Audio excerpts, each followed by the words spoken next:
ప్రస్తుత దినాలు ఎంతో భయంకరంగా కనబడుట మనం ప్రపంచ దేశాల స్థితిగతులు న్యూస్ ఛానల్స్లో మనము ఎంతో స్పష్టంగా చూస్తూ ఉన్నాం.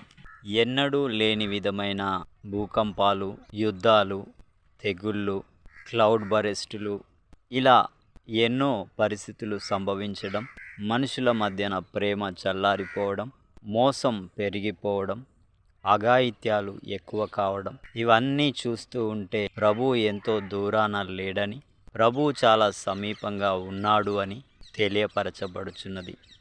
ఈ విషయంలో నీవు దేవుణ్ణి నమ్మి ఉంటే అంతం వరకు నిరీక్షణతో సిద్ధంగా ఉండు. లేకపోతే నమ్ముకో, దేవుని రాజ్యమైనా నీకు దొరకగలుగుతుంది. ఇది ఏది శాశ్వతం కాదు, ఇది కేవలం తాత్కాలికమని